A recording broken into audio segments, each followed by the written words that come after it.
Coming up next on WVU News, I'm Maryn Shreve, and I'll tell you why traffic has come to a complete stop on this local bridge. Authorities say that once this debris is removed, they'll secure a 135-foot-long section with steel piles to hold this hillside in place. With the gubernatorial election falling on the same time frame as the presidential election, this is what a lot of the state and local candidates are up against. Many people go online to diagnose themselves instead of going to the doctor's office to avoid situations like this one. 1, 2, 3. Big changes are coming to the way you receive your television signal. But is your set ready for the switch to digital? I'm Maryn Shreve. And I'm Jeff Coyle, and you're watching WVU News, a newscast produced by journalism students at West Virginia University. There's been major advances in technology since the U.S. enacted current analog TV systems in the 1940s. And some say the switch to digital is the next logical step. That's right, Maryn. Traffic has come to a halt on the Westover Bridge near Holland Avenue and Towers Lane, all due to a crumbling sidewalk. So while some walk on by, others are waiting behind the wheel with frustration as temporary stoplights motion them through what is now a one-lane road. It's frustrating right now, only because traffic backs up in both directions. As cars creep by these yellow cones and hillside debris, many wonder what even happened and when will it be resolved. I think not knowing is a safety issue. I mean, I can't go out and just assess the problem and look at it. I can only assume and hope that the proper authorities, can make it safe for us. Authorities say that once this debris is removed, they'll secure a 135-foot-long section with steel piles to hold this hillside in place. People from the state road are looking at possibly 2 to 3 weeks before they can get the pile driving and the support finished. So hopefully it won't take that long, but at the very least, hopefully it'll only be about 3 weeks. I think people can handle the fact that things break, but not knowing when things are going to be repaired is probably the biggest frustration. Mayor Johnson says that the project will most likely be funded by the state since it is an emergency situation. There is also still no word on the exact cause of the collapse. Holistic healing focuses on maintaining a healthy mind, body, and spirit as a whole. Those seeking these non-traditional methods like massage therapy, herbal remedies, and acupuncture are not prompted just by pain, but rather focusing on their daily health and lifestyle. It did give me a boost of energy after it was done, and it was very relaxing. I mean, you could fall asleep while you're sitting there, for the 35 minutes or whatever. It's very relaxing. Dr. Kevin Trimbush, a licensed chiropractor at Advantage Health and Wellness, says there are several benefits to focusing on your daily health and trying out these non-traditional treatments. But I do think it's a combination of things: physical, emotional, physiological, spiritually, financially. You have to have your life in order to some degree in all of those areas to attain true wellness. Methods like acupuncture are used to cure just about any ailment, from allergies, asthma, and back pain to reducing stress and cortisol levels, but is also intended for those simply seeking day-by-day health. Other individuals choose this route to avoid risk and expense that go along with surgery, because with holistic methods you avoid the cost and cut down on side effects. If surgery or drugs aren't necessary, which they sometimes can be, then a holistic approach to healing would be, I think, much more favorable, because we're talking about correcting the cause of the problem. With more than 1/3 of all Americans using holistic healing methods, it might just be worth your while. Imagine the possibility. 7 volunteers from the WVU Extension Office are here in Patagonia, Chile for 2 weeks.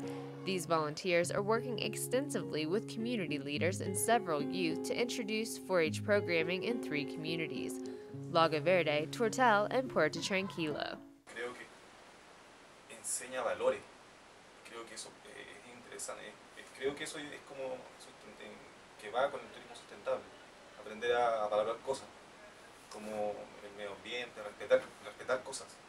Several teaching tools are being used to explain what 4-H means in West Virginia. We know that these tools can be applied to any youth, regardless of race, color, or creed. Here in Patagonia, they're going to be using the model the way they see fit. The volunteers will introduce a film explaining the essential elements of 4-H, workbooks that offer step-by-step guidelines, as well as a day camp. The 4-H activities here went great. What we did is we took a week camp and we boiled it down into a one-day camp where the kids got to experience a lot of different classes and lessons.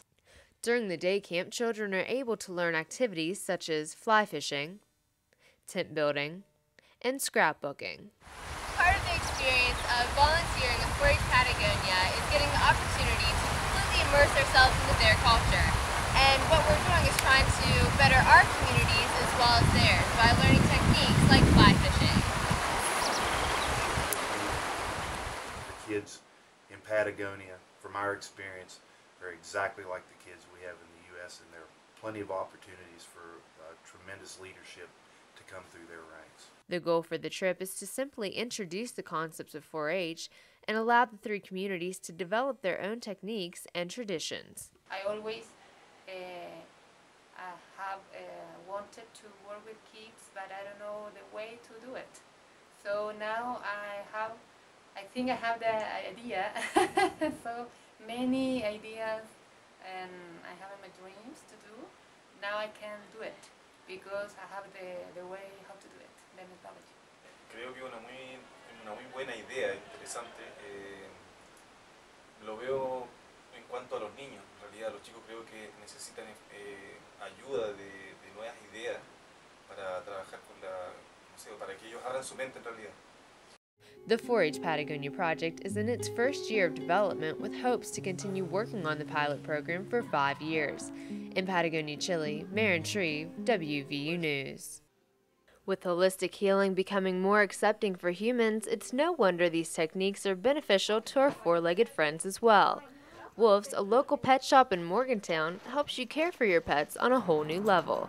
Just walk in and you'll find products such as non-toxic toys, stuffed animals, organic food, and canine massages. If you love your animals the way my husband and I do, they're our children. I mean, we love them dearly. We don't see them as literally as children. We understand they're dogs, but we want all aspects of their life to be good. Certified canine massage therapist Becky Brandenburg says holistic techniques like massage therapy help to better the lives of our pets by balancing their overall health.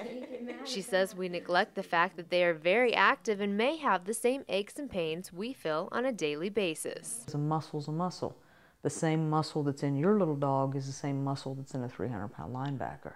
The strip that separates sports massage from other massages is compression, and this can be demonstrated by pressing the heel of your hand almost as if you're opening a childproof cap. Trying out these animal holistic healing techniques like massage therapy, herbal remedies, or organic foods need not be prompted by pain or illness. You can treat your animals to these non-traditional methods to simply help them maintain a healthy lifestyle. It's not about replacing standard veterinary care, it's about augmenting it.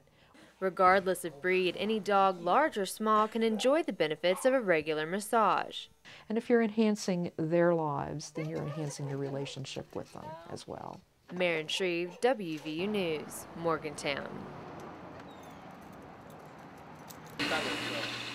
One local cafe in Star City gives a new spin on the typical coffee house. Bubble at Sakaku, a Taiwanese-inspired business, is serving up a variety of drinks. Each drink is either a black or green tea base with added flavors like milk, fruit, or chocolate. The bubble tea experience is a lot of fun. You can come in, you can order something right off their menu. I got the strawberry milk tea. The real spin, though, are the bubbles, a tapioca sweet potato treat offered in every drink. Why they put the bubble in there? The main reason is because it is fancy. And other reasons like put bubbles in there is more makes the tea more like a dessert. Here, customers get to taste test a new culture and experience what owner Hilson Lao hopes is a unique, cozy setting with local art, Japanese music, games, and free wireless internet. It's got a lot of different cultural aspects inside the store, like definitely different from anything I've seen. So when you place an order at the bubble tea, you might be asked to do a little something called the bubble dance. And it goes just like this. All right, do this. Ooh. Beware, because customers may be asked to take part in this bubble dance as well. But if you're not up for dancing, you can always just sit and relax with a friend while you drink your tea. The bubble tea comes in over 54 flavors, but just in case that doesn't satisfy your cravings, you can always customize your own. Then you get your fun colorful straw and you stab your drink and sip on it. Maryn Shreve, WVU News, Morgantown. Thanks, Katie. Wow, 600 wins. What an inspirational coach. I know, that's really impressive. Well, that's all for this week. I'm Jeff Coyle. And I'm Maryn Shreve. Be sure to check us out online at itunes.wvu.edu. Thanks for watching WVU News.